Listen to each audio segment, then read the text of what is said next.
and I'm cutting my camera off, and I will be on. So I'm right here. It's just there. Yes. Thank you. Okay. So thank you everyone for joining us. As you all know, before we start, to talk a little bit about Liberia My Heritage. Liberia My Heritage is a nonprofit organization that was established in 2025 and it's based in Massachusetts. And our mission is to educate people, preserve, and celebrate the Liberian culture by connecting children, youth, individuals, and especially those who left Liberia at a young age to their heritage through cultural engagement, um, community engagement, as well as education and storytelling. We envision a future where our Liberian culture, tradition, and history are preserved, honored, and proudly embraced by generations around the world, fostering a strong cultural identity, unity, and a lifelong connection to Liberia. So to support this, we normally host our annual fest where we have people of all ages to learn about the Liberian history, explore and support Liberian products, participate in traditional games, music, and enjoy authentic Liberian cuisine. Now, in 2026, we expanded that by launching our online seminar, which we are on right now, to participate to experience this even though you are not in Massachusetts. So people of all parts of the world can join us. So we invite Liberians who are passionate about the nation to share their knowledge and to inspire others to take pride in our country, Liberia. With that being said, we have our guest speaker today, Madam Hester Baker. She is a communication professional, tourist advocate, a magazine publisher, and most importantly, a proud mother and a woman who deeply loves the Lord. Appointed last year to the Monrovia City Council by President Joseph Boakai, she has built an impressive career at the interest of media, culture, tourism, and storytelling across Africa and the diaspora. Hester previously served as a publisher of the Guest Informate, a U.S. Harborn coffee table visitor guide that reached more than 18 million visitors annually, and also published Star Magazine, a popular lifestyle publication in Atlanta, USA. She later launched and published Liberia Travel and Life and Business Liberia magazine, helping to spotlight Liberia culture, tourism, and business landscape. Today, she is the publisher for Africa Travel and Life, the only luxury African travel and lifestyle magazine exclusively delivered to subscribers' mailboxes, celebrating Africa's beauty, luxury, culture, and global influence through world-class storytelling and visual experience. So today, without further ado, I will turn it over to Madam Baker for her to talk to us about Liberia positives. Madam Baker, you can take over. All right. Thank you so much, Elfrida. And it's a pleasure to be here. I'm always excited when we can sit down and talk about Liberia in the positives and not looking at the challenges, because I firmly believe Liberia is one of Africa's most prized possessions. We all know that when it comes to our history, I believe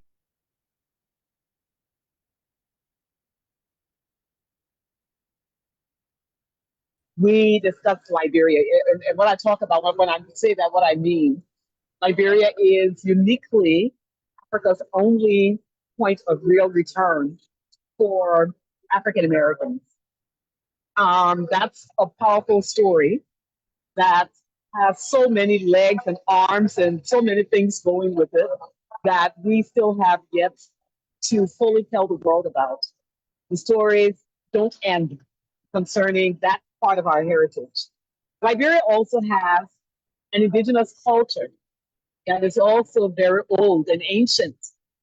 And that too has many, many different aspects and beautiful stories from the Cruz to the Ribbles to the Bais to the Manos. So many beautiful stories that we need to tell about our culture. Liberia, as we know, is a coastal country.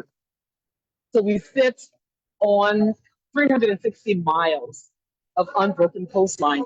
And that's why today I know it's a bit dark, but I felt it was really important to sit here and sit along the coastline so that we could, kind of see a little bit of what we have to offer. And Liberia is not too far from the equator. So we're in the tropics.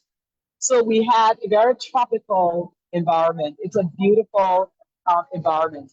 When it comes to, of course, the other aspect of Liberia, the wealth with minerals and what have you, that's a whole different story.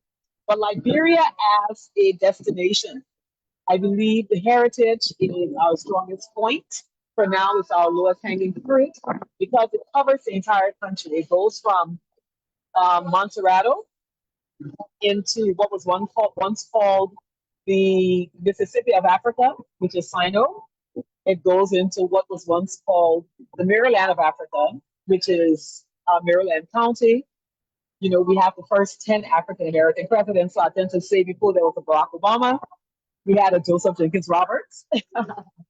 And, and so the stories are it's so many. The governor of Maryland, for example, when we look at John B. Rustrum and realize how powerful he was in America as an African American before coming into Africa and assuming the role of governor, know that he was the first Black man to publish a newspaper in Africa, but he became a governor in Liberia. We look at so many, the names are unending, and the lists are unending. So we just have to, I think we need to find a way to properly tell our story and show our story.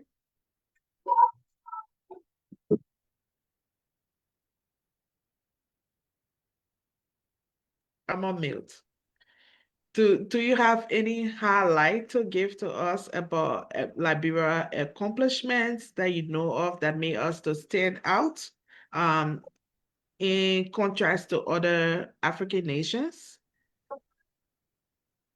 I'd like to say Liberia is a country of many firsts. Of course, we're the first country to. It's difficult to say claim independence because we were never really colonized. But in 1847, we became the first republic on the continent of Africa. That's a first for Africa. What does that mean? That means the rest of the continent were engaged in, they were all colonized. So we were a lone ranger, a lone star. That was a heavy burden because the rest of the world was now looking at this one single place on the continent of Africa. And I'm not leaving out Ethiopia because a few years later, Ethiopia also in the 1880s, even though they too were like Liberia and never colonized, and they also, announced themselves as a republic.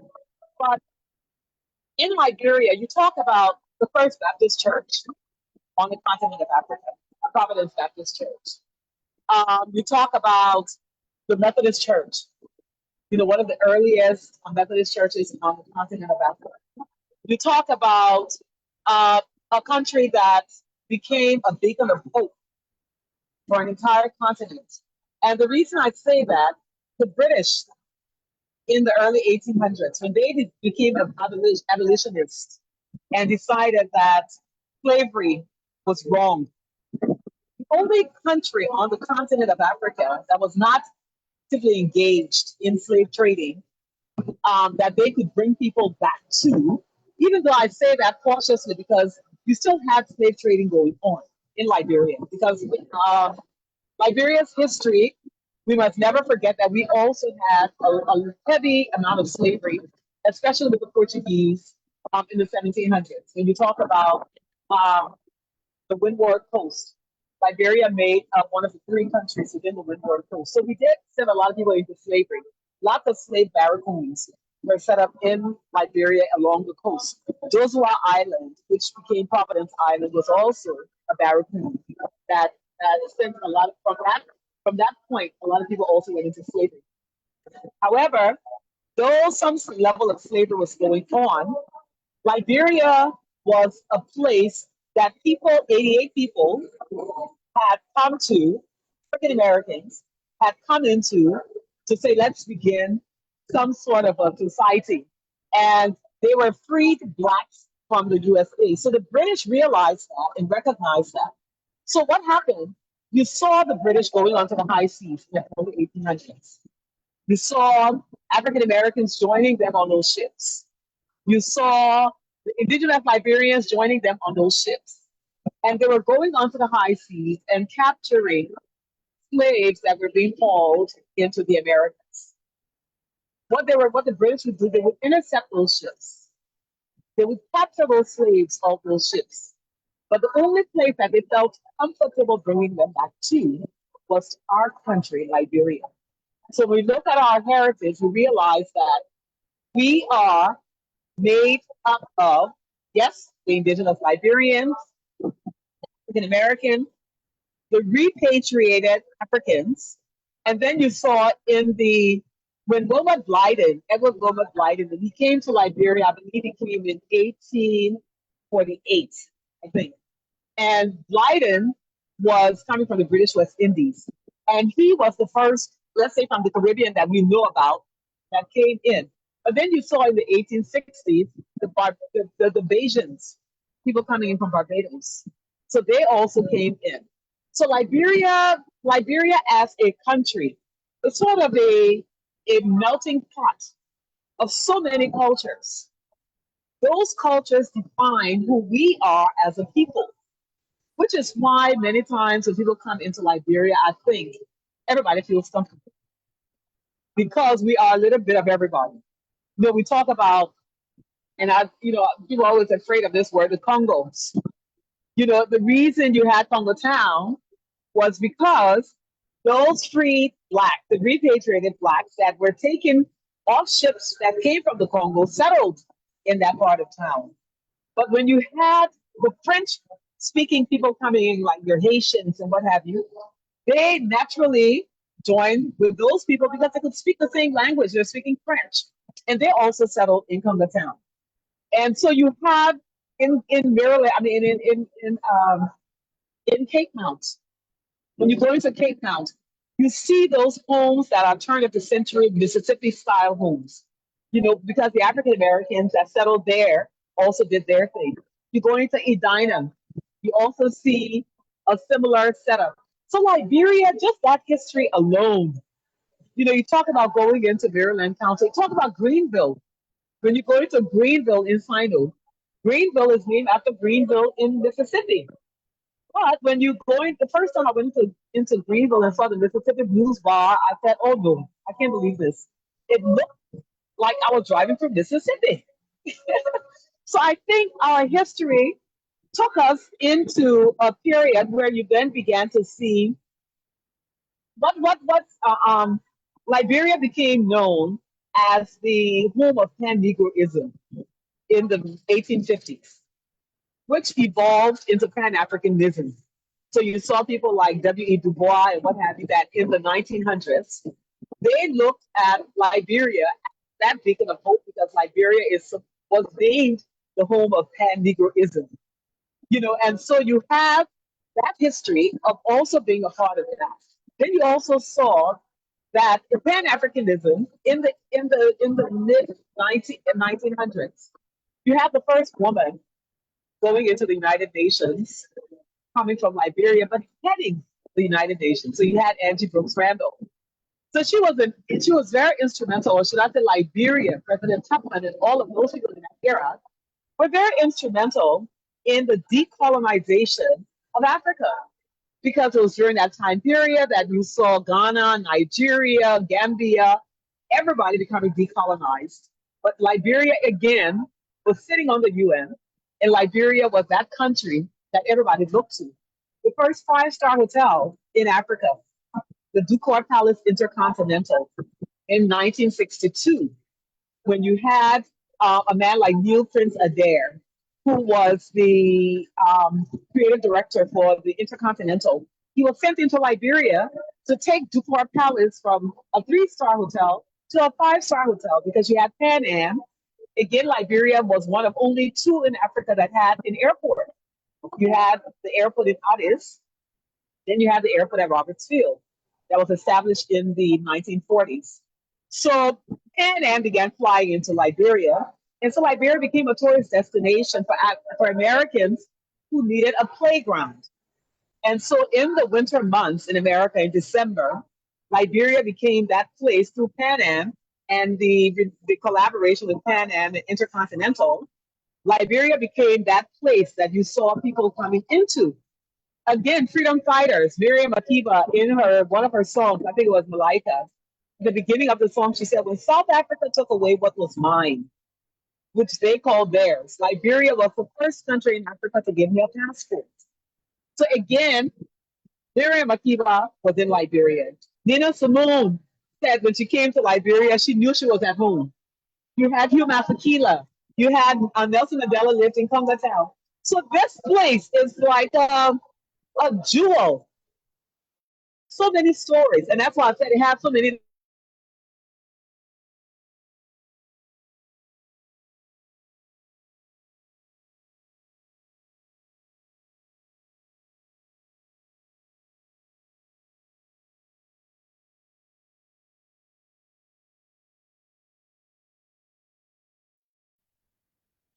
Let's bear with the internet. Oh yeah, we got you back. Oh, it's still sticking.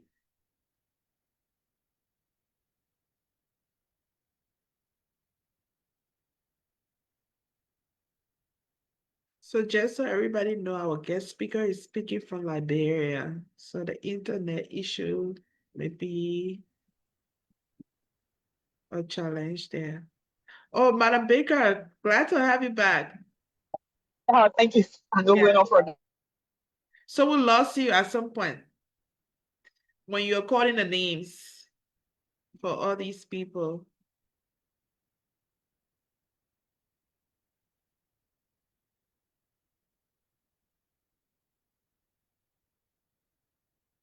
Oh, she glitching again.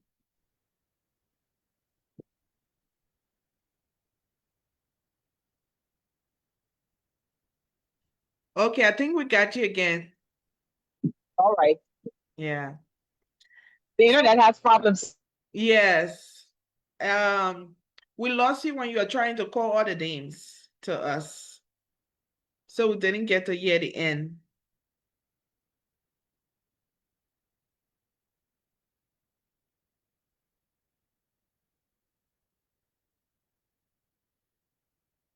Oh.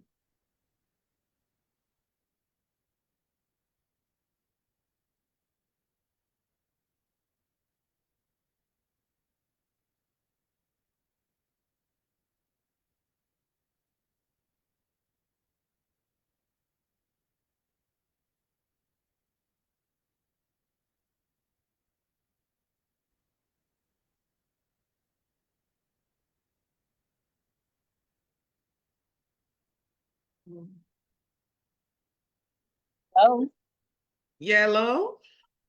okay. All right. Or you can try to speak and let's see if we'll get a glitch again.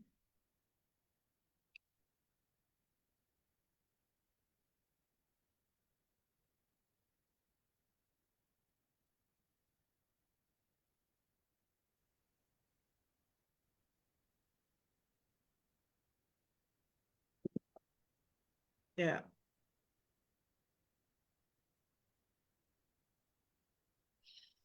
Hello, can you hear me No. clearly now?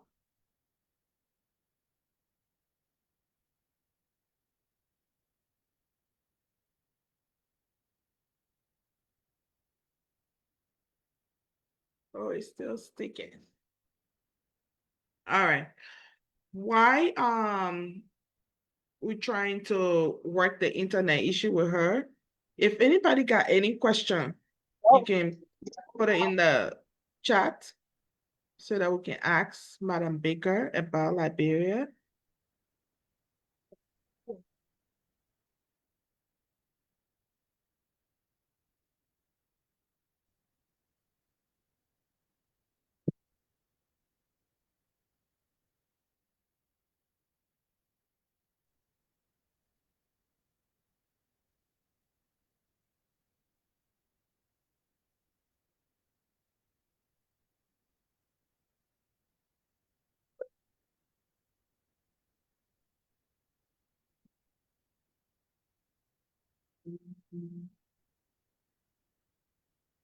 Any questions?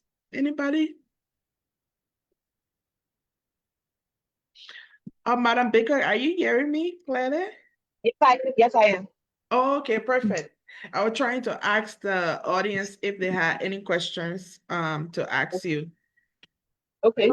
But while they are thinking, uh Dr. Kobo had already asked you and you were explaining your role in Liberia and what you do. And I'm so glad that I was able to meet you and then get to know the area you're working in.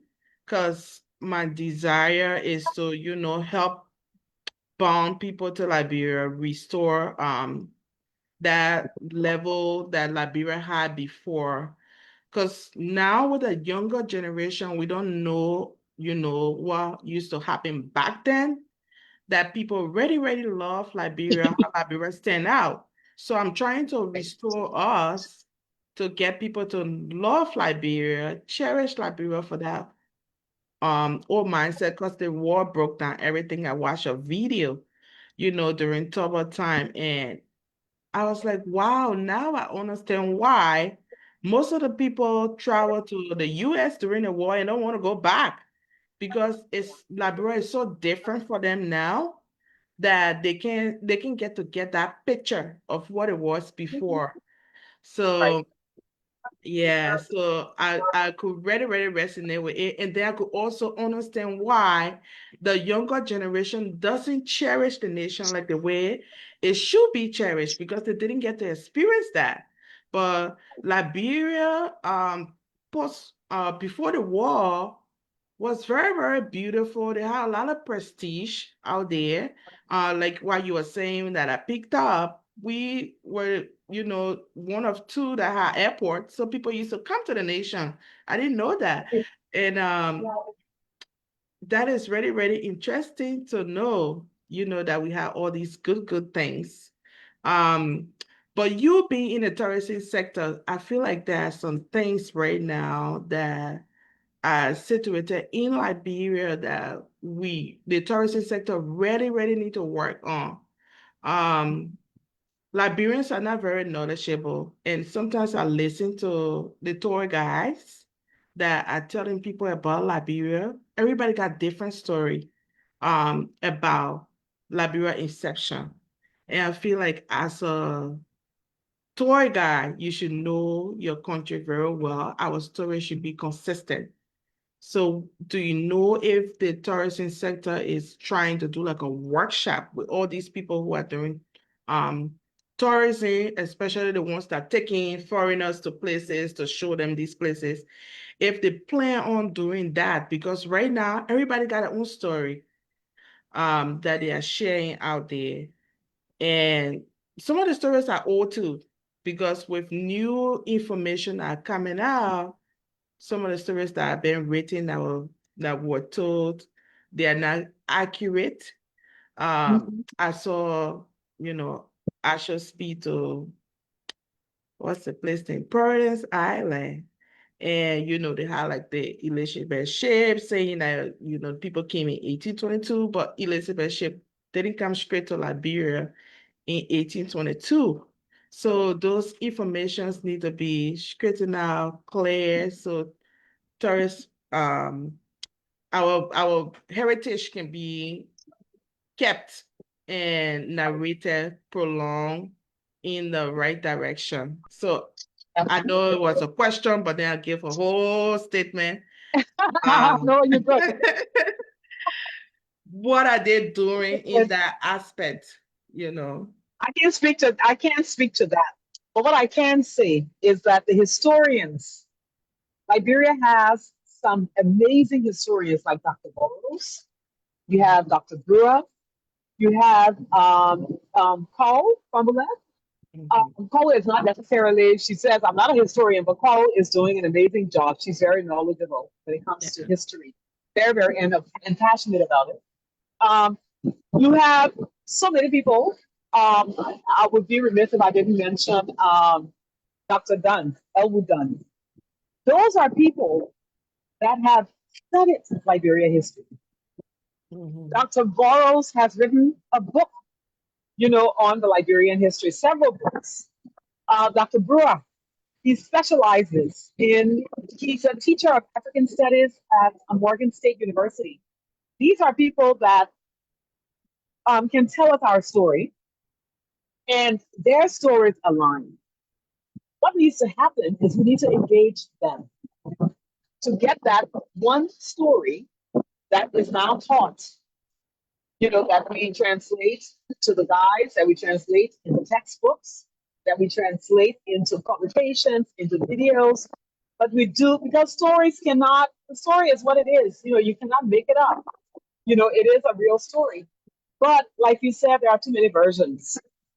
And last year for the Monrovia Day, we had Dr. Burroughs.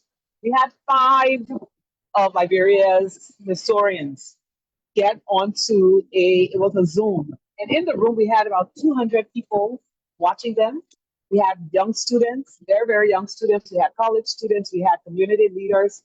But I tell you what, when we sat in that room and listened to these 5 people talk about Liberia, if a pin would have dropped in that room, you would have heard it.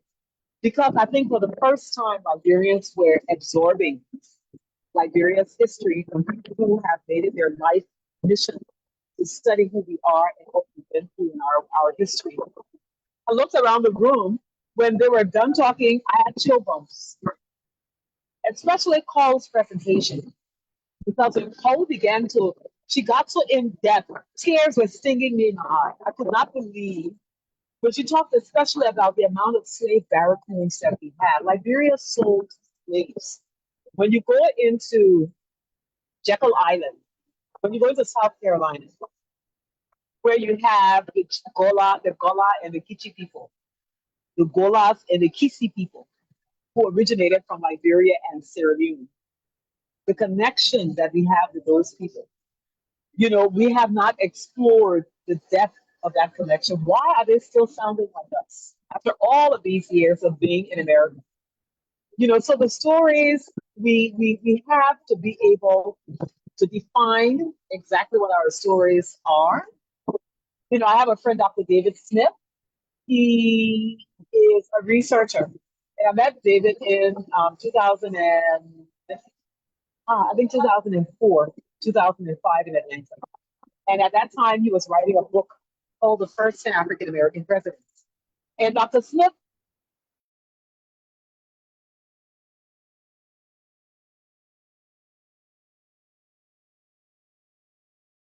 first Liberian I've ever met. So too many stories that we need to tell. But Dr. Smith, his thing to me was he knew each of our presidents intimately. He had gone to some of their birthplaces, but he wrote the book called The First 10 African American Presidents. He did an exhibition on the 10 first African Americans at the Carter Museum, the Carter Library and Museum in Atlanta. Again, he has the story. His story is seamless, it's down packed. We need to bring that back to Liberia and teach that to our tour guides. I do. So you work right now with the tourism. I don't know if you work directly with them or because you have the magazine, but is it something that you could suggest to them? Because for me, I reached out to Dr. Burris and he'll be coming around, Independence time to just speak to us. But Awesome. Yes. yeah. But for those who on ground, like the people who do like the tourist attraction, I feel like you know, the tourist department, the ministry need to, you know, at least have a workshop with them. When I met Dr. Burrows, he was like super excited to meet with people to be able to carry this news. So I think it's something that he will be open to, you know, speak to these people so that our story can all align. Um, and that would be great. Yes.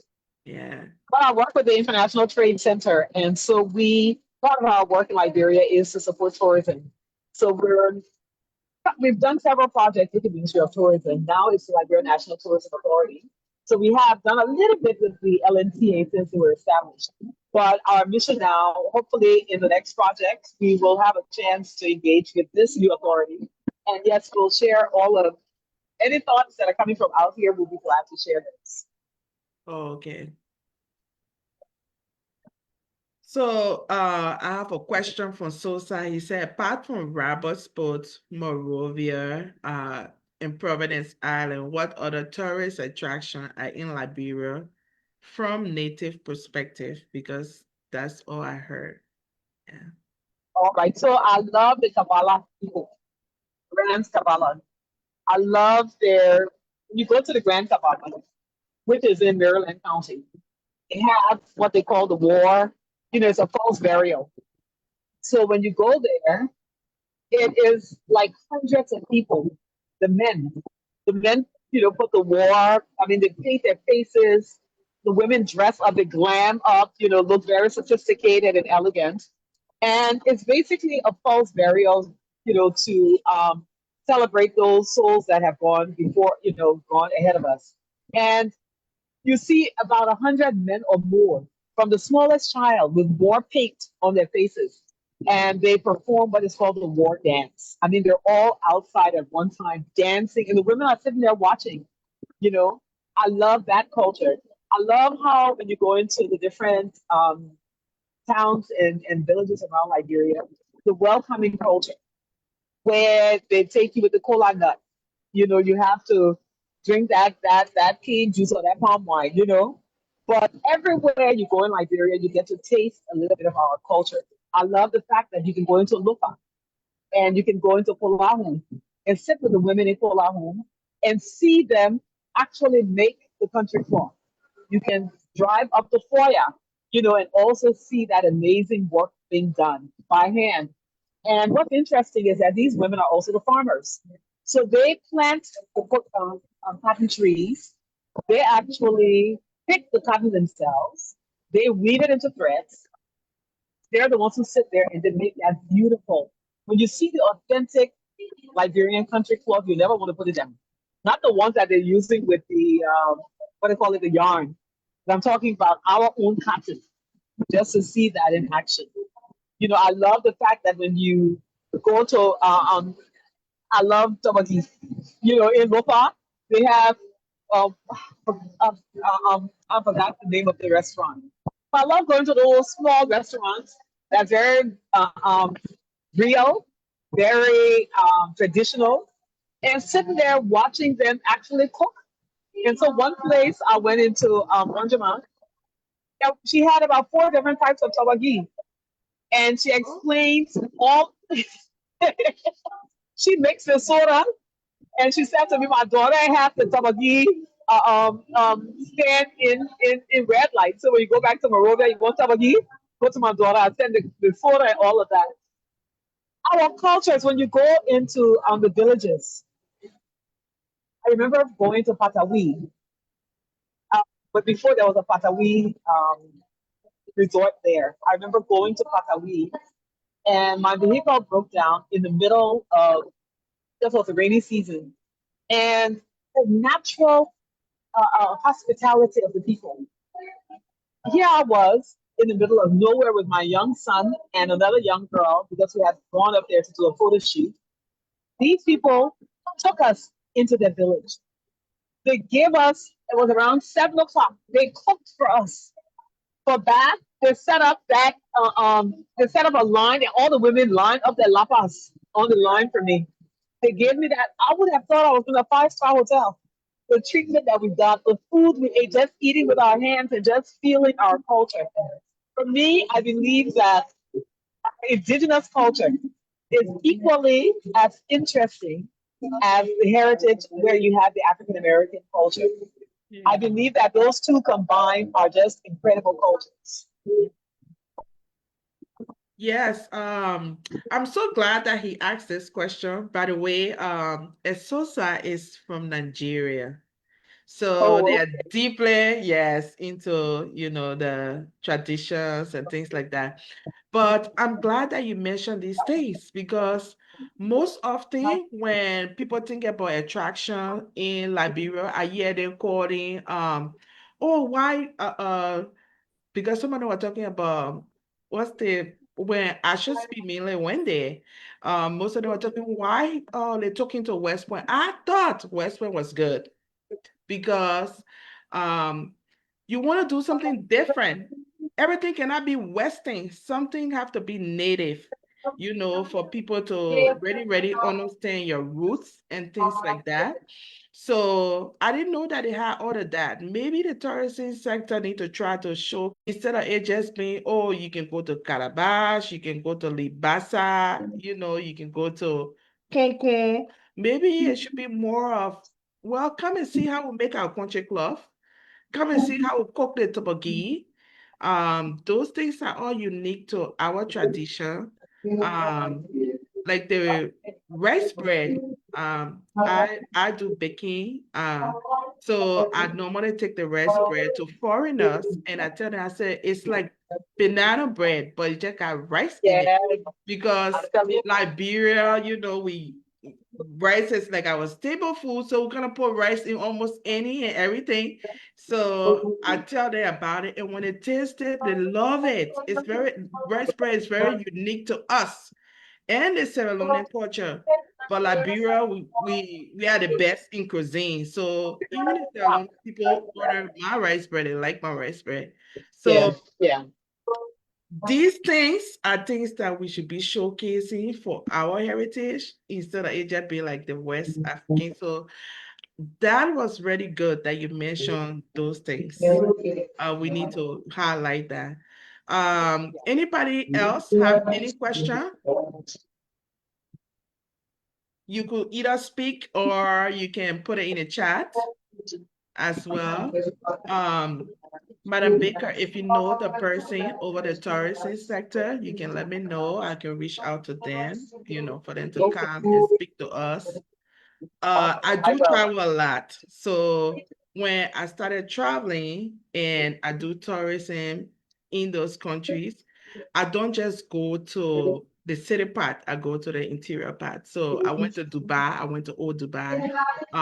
When I went to Tanzania, I went to the interior part as well. So I got to understand everything. And when I heard them, talking a little bit about their history, that's when I knew that Liberia, we are missing a little bit because I live in Liberia, but I don't know most of these things. So I decided to start this program to get us educated on these things that are happening. And then I found out that even the people that are in Liberia right now, some of them don't even know this information as well. So, it's interesting. I interviewed a guy last year named Kamal Siddiqui. And Kamal is an African American. And these are Black divers. And they are diving the transatlantic slave trade. So, what they're doing is they're diving for those ships that sank during the transatlantic slave trade.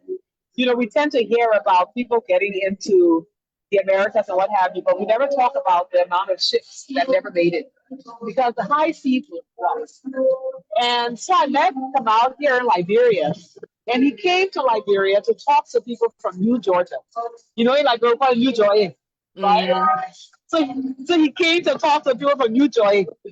And the story that Kamal told me was amazing. We actually put that story in this magazine.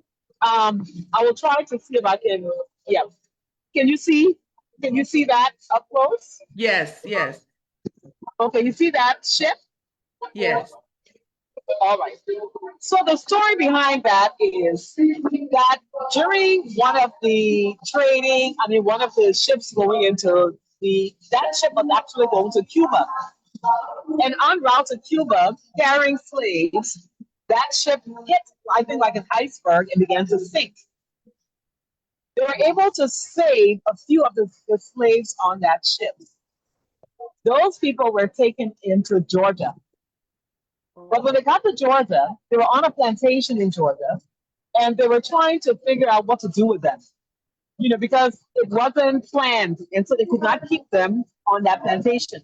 So they said, look, there's this place in Africa called Liberia that's accepting free slaves. Why don't we send them to Liberia? And so they took all of those people, put them on the ship, brought them to Liberia, and they went and established their own little community called New Georgia. So the and so that's just two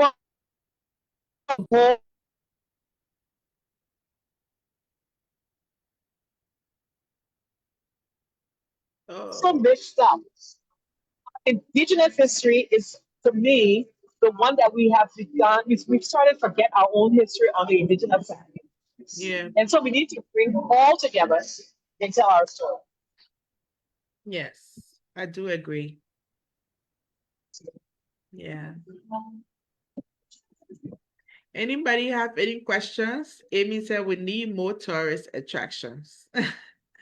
I think the new department or the new ministry now, I'm following the page. I can see, some changes. So I'm pretty sure if we recommend these things, they are definitely going to work on it. I believe so. Yeah. I believe so. L. John said, what are some of the issues the tourism sector is facing right now? And what are some of the things people in our community can do to improve it? That's a good question. It's a good one. I would say the main problem is infrastructure. You cannot have tourism without infrastructure. Where I am right now, where I'm sitting right now, is a beautiful place. We also need marketing. We have to begin marketing our destinations too. Where I am is so beautiful, but it's music playing, but there are no visitors. I think there are probably about 3 or 4 people, but this place can accommodate about 500 people or more. So I think we also need to market. But to me, the most important thing is to look at the infrastructure, tell our story. For example, if you talk about Monrovia and you're going to tell the tourism story of Monrovia, we can talk about all of our history from now until Judgment Day. But if we do not take that history and create the right infrastructure to tell that story, we talk about Providence Island. You cannot talk about Providence Island when you go to Providence Island, there's nothing there to show. Yeah. So we need to look at things like the low-hanging fruit. Providence Island in 1822 was not a glamorous destination. It was simply people just living in thatch huts. And they have a story. Put the thatch huts back and create the story. People will come.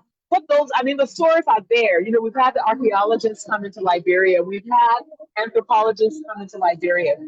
The museum has so much. They don't even have room to exhibit it. So we take that and we start by fixing that story.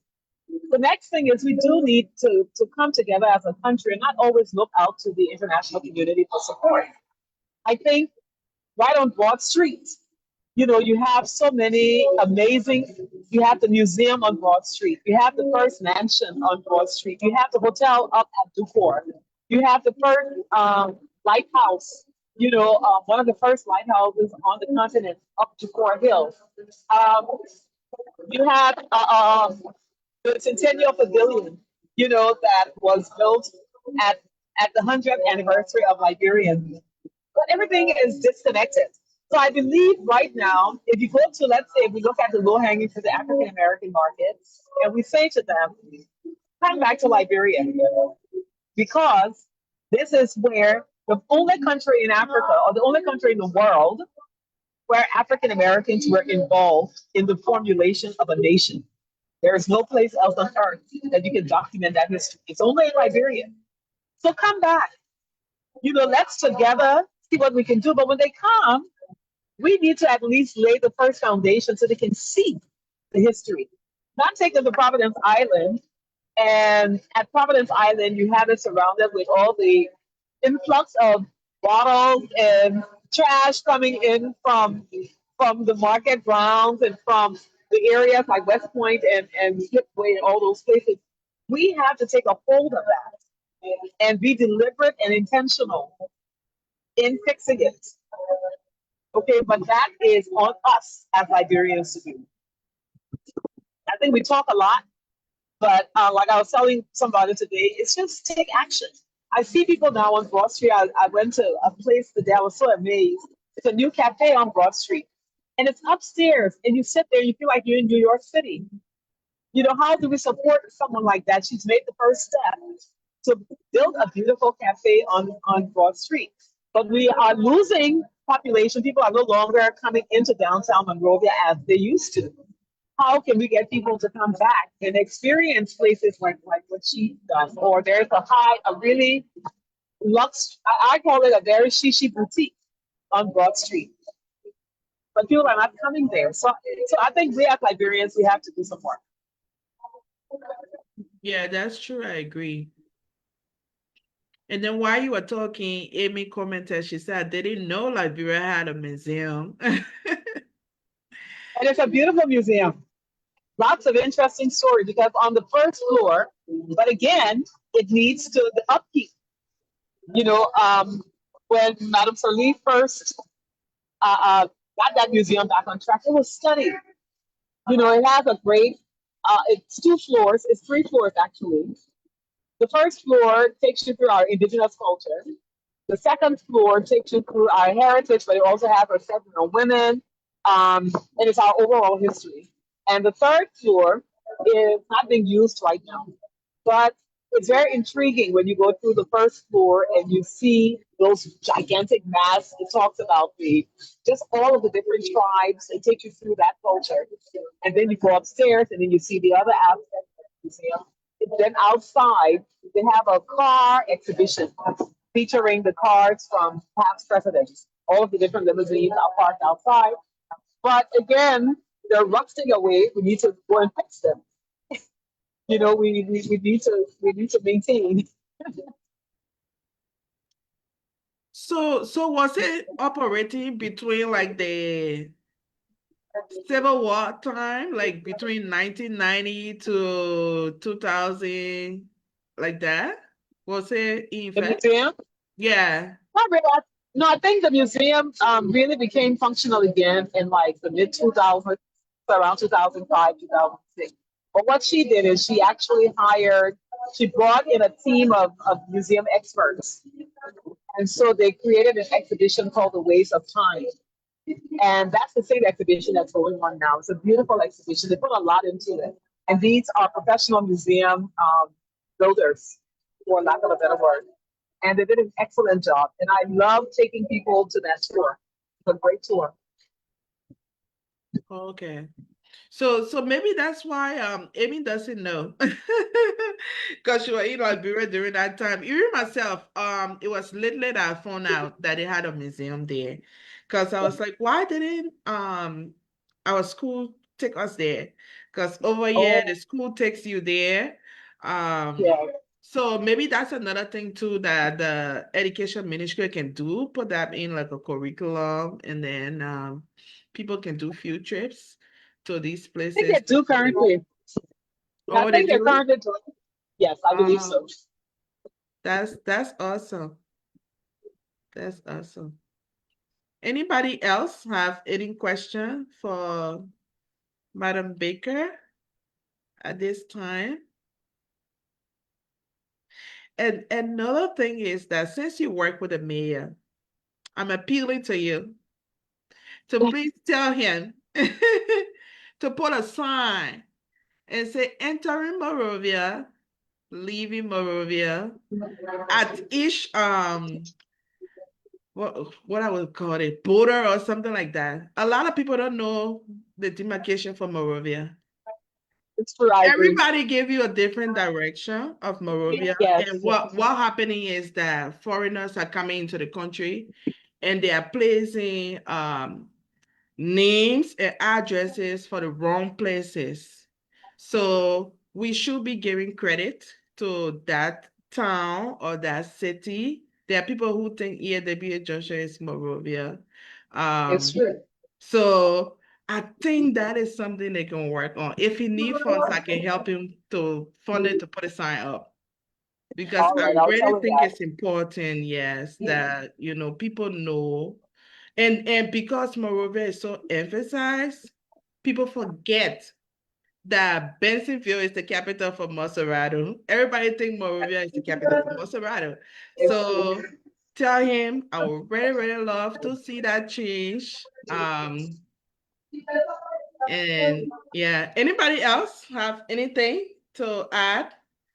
If not, we can close for today. Liberia positive. So today we'll learn a lot about positive things about Liberia. Our nation was so we are blessed, by the way, to not be colonized by Europeans. And I heard you speak on that. So when I was reading, right, Madam Baker, I think it's because Liberia already gained independence. That's why we weren't colonized by these Europeans. Do you think they still have power to do so? They tried. Um, Um, you had the British when they came in. I don't know if you heard about the war between the natives and the African Americans. There was a war. yeah. There was some fighting, and so what happened is a man by the name of Elijah Johnson. He went to the British and he said to them, "We need help. We cannot fight against the natives. We're at a loss. We need help. Can you all help us?" Because Johnson was a soldier in America, Mhm. and so he wanted to see if they could get some help.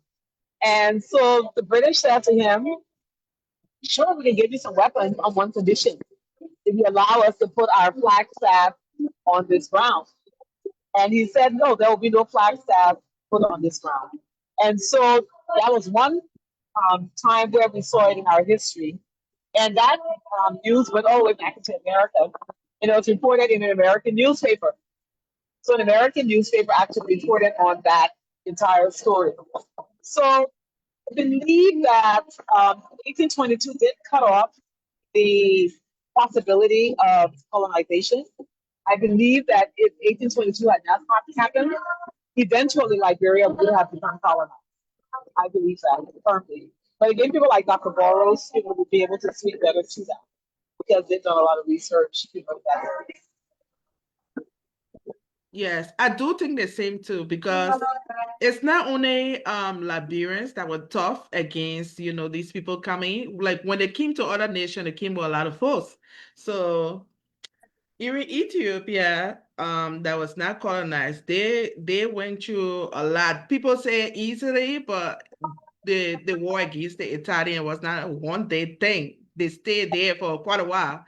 So I think the absolutely. settlers coming to Liberia, that side of land, saved us from, being colonized by the Europeans. Yeah. So can you tell us a little bit about your stay in Liberia, relocating to Liberia, how you like it? Because not many people go to Liberia and like it. They will come back and say, "Oh, they put that country, it hard to face. I can't, stay there again." Like they always get bad experiences. So, but for you, you went there and you're still a little longer. So can you just share a little bit? It is, I didn't just come to Liberia. I had been thinking about coming to Liberia from the day I entered America. Oh, I was young, I think I was 13 when I went, but I always felt that I didn't want to live there. So I always knew I wanted to live in Africa. And I never stopped saying that. I said that to everybody I had a chance to say it to. So after living in America for so many years, I said, I have to get back to Liberia one day. So I remember doing a whole plan, a strategic plan I wrote to myself, and I emailed it back to myself in 2003 that I would come back to Liberia. And I wrote a plan about where my children would go to school and all of this. So psychologically, I knew I would come back. The second thing is I decided it wasn't just about Liberia. It was about being on the continent. Yeah. So I developed a whole plan for a magazine called Africa Travel and Life. Part of the reason being that I was in the media industry, I was always frustrated by the narrative on Africa. Whenever I would look at the news, I would always see reports about war, famine, extreme poverty, diseases, and those narratives never changed. So it always got me a bit frustrated. I said, I have to go home one day because I want to tell Africa's story differently. So in 2005, when Madam Sharif won the election, I felt that was an opening to come home. My thought was if Liberia didn't work out, I would live in Africa. I would go to a neighboring African country. I would be here on the continent. So I was resolute when I came. I think that's the biggest difference.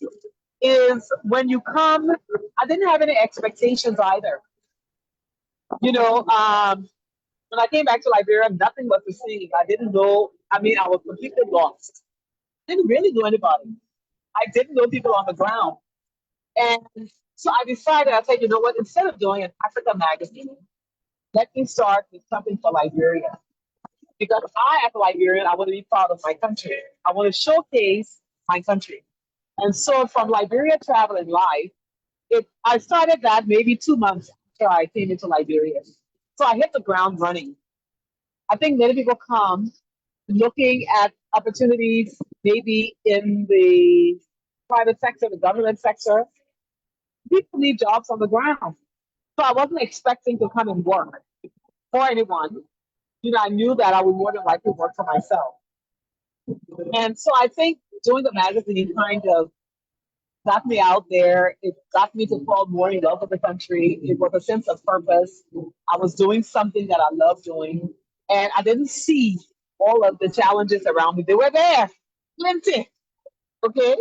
No water, electricity, just crazy stuff. I brought two young kids to Liberia. Um, you know, one was 6 years old. Now he's in the U.S. Marine. He's something. You know, so all of these young kids. You know, my son Julian, he's in New York now. Brought him here. He was also very young. But for me, it was also for them. You know, today I was talking to Julian said to me, Mom, coming to Liberia gave me a third dimension, another dimension of looking at the world. He said, I'm so glad I went to Liberia because it taught me so much that I didn't know about Liberia. Isaiah, on the other hand, he said, Mom, when I was going through boot camps in the Marine, there was the hardships in Liberia that made me go through it. So I think it's perspective. Coming to Liberia, then you know, so many things happened, but I decided nothing was going to make me leave. And yes, some days I'm like, what are you doing? Are you mad? And I'm like, you know what? You here to stay, you stay. Some days I say, I'm going to pack up. I'm going to another African country. I'm done. But then, you know, the love for Liberia. When I traveled to America, after 2 weeks, I'm like, why am I here? I want to come back. That's awesome. You are a true patriotic citizen for Liberia. I don't know. I want to say thank you so much for joining us today.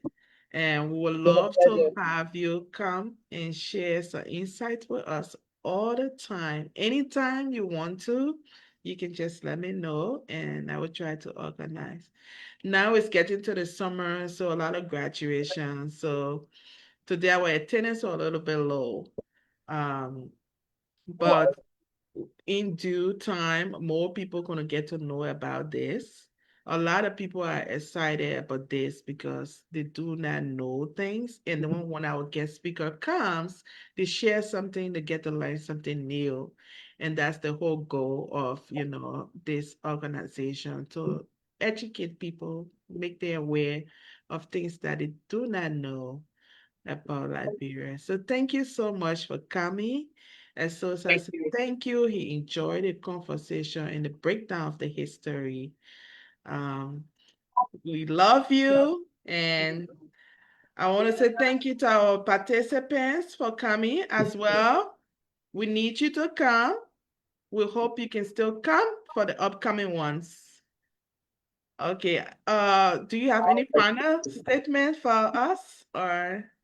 Thank you so much. I love you guys for what you're doing, and I love your drive, your energy, and you two ladies doing their thing. I know everything takes time to get going, and this will grow, flourish, and just boom, you know. But thank you so much for having me. It's been a pleasure. All right. You're welcome. All right. Bye, everyone.